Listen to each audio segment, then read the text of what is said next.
Hello everyone, it is currently August 17th.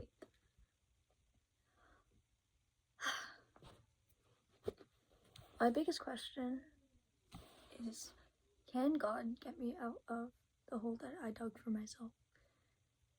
The answer I know is yes, but why would he? Honestly, his grace is just so good. I feel like I keep falling and I don't know. It's hard to get up again.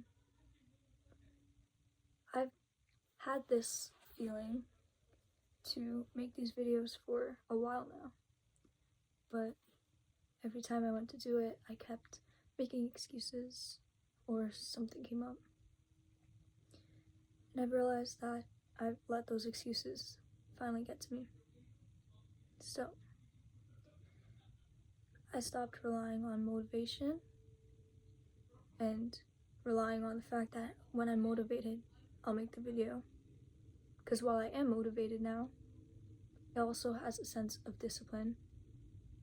And discipline and motivation are two very, very different things. So, in order to keep myself disciplined, I will be making videos. Not necessarily to generate any revenue, but rather to show that no matter how far gone you think you are, you can still get back up again. I used to see failure as something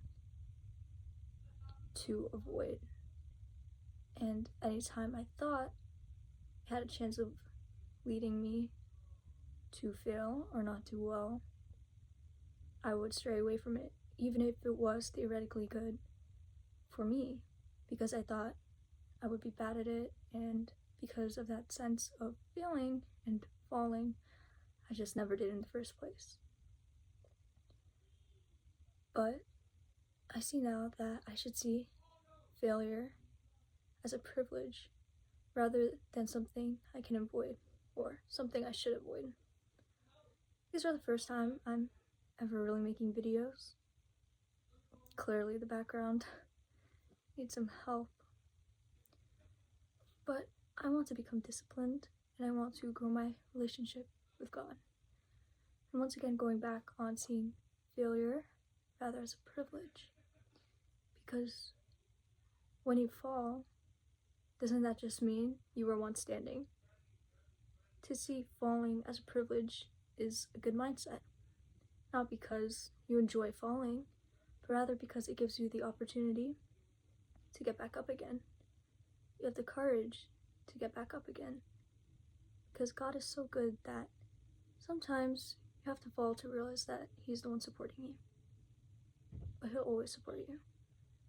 And sometimes how hard you fall is just proof of how high you got. And I consider it a privilege to get back up again and try. And so, with zero experience in terms of editing or even talking to a camera, I'm gonna try this for myself. I grew up Christian, and I am a Christian. Sometimes what I do in terms of being disciplined is not very Christ-like.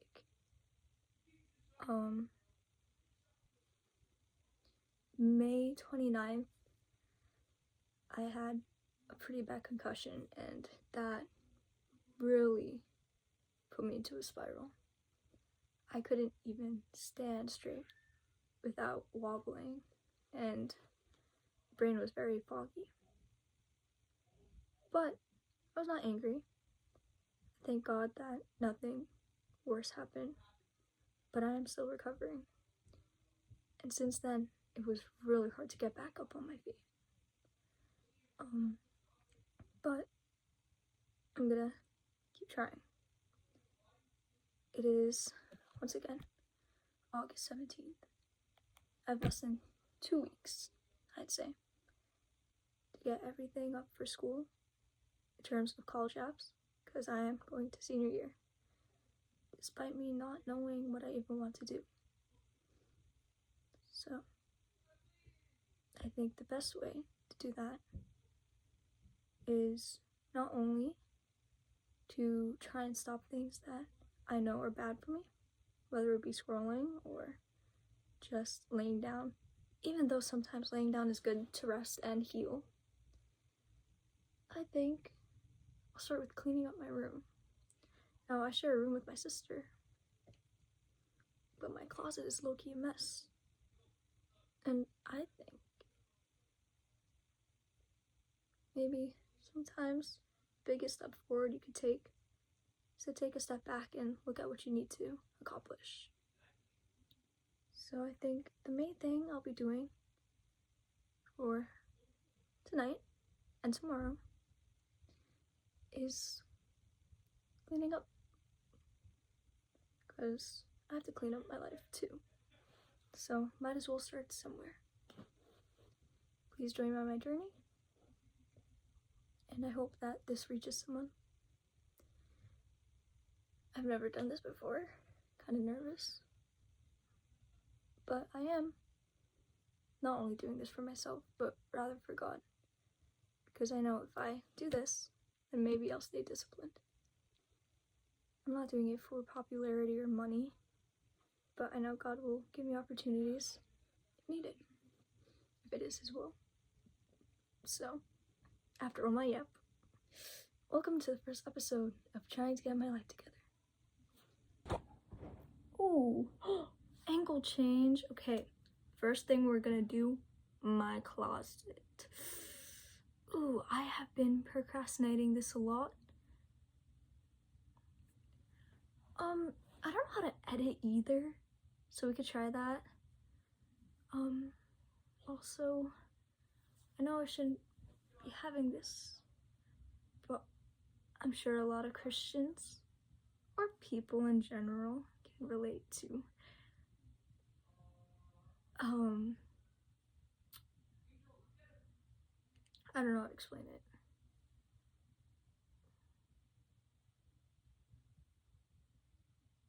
I'll edit the word here or something. I don't know how to edit.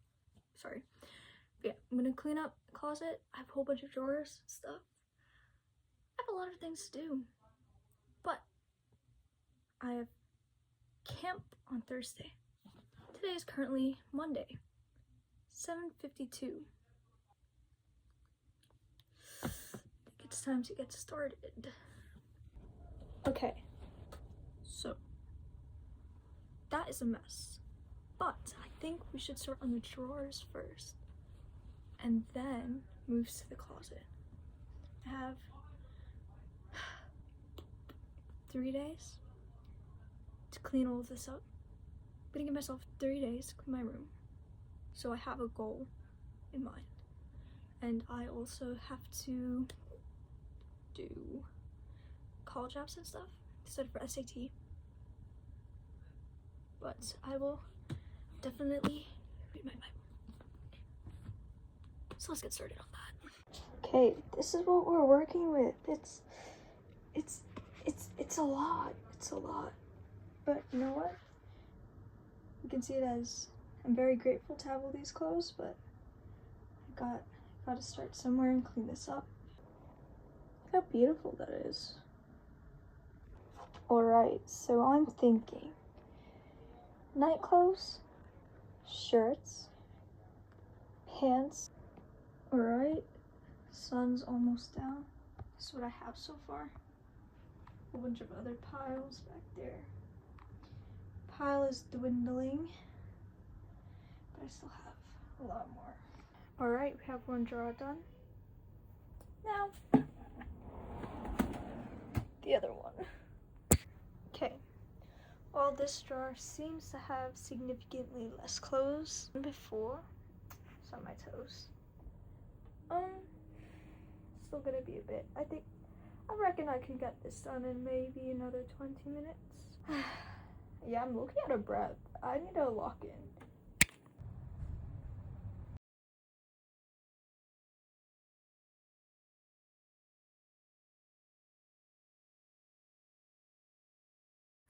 Zechariah chapter 4. The Lord's house will be rebuilt. Then the angel who talked with me returned and woke me up, like someone awakened from sleep. He asked me, "What do you see?" I answered, "I see a solid gold lampstand, with a bowl at the top and 7 lamps on it, with 7 channels to the lamps. Also, there are 2 olive trees by it, one on the right of the bowl and the other on its left." I asked the angel who talked with me, "What are these, my lord?" He answered, "Do you not know what these are?" "No, my lord," I replied. So he said to me, "This is the word of the Lord to Zerubbabel. Not by might nor by power, but by my spirit, says the Lord Almighty. What are you, my mighty mountain? Before Zerubbabel, you will become level ground. Then he will bring out the capstone to shouts of 'God bless it, God bless it.'" Then the word of the Lord came to me. "The hands of Zerubbabel have laid the foundation of this temple. His hands will also complete it. Then you will know that the Lord Almighty has sent me to you. Who dares despise the day of small things? Since the 7 eyes of the Lord that range throughout the earth will rejoice when they see the chosen capstone in the hand of Zerubbabel." Then I asked the angel, "What are these 2 olive trees on the right and the left of the lampstand?" I asked him, "What are these 2 olive branches beside the gold pipes that pour out golden oil?" He replied, "Do you not know what these are?" "No, my lord," I said. So he said, "These are the 2 who are anointed to serve the Lord of all the earth." Essentially, the lampstand represents God's people and God's work in the world. The oil is God's spirit. The oil flows continuously without humans. God himself sustains the light. What this is saying is the work does not rely on human work or human energy alone. God's spirit is the root of all success, so you must be faithful. The mountains will become plains, the obstacles will be moved. Problems are not permanent. You will be able to finish what you've started. In the NLT version, it says, "Do not despise these small beginnings, for the Lord rejoices to see the work begin." God's work is not accomplished by power or speed, but rather faith and patience and obedience. God finishes what he has started. Completion and progress may seem slow, but it will always be promised to be complete. Once again, it's not by might nor power, but by his spirit. Verse 7, he has to rebuild the temple. And while he has slow progress, doubt, and limited resources, he still completes it.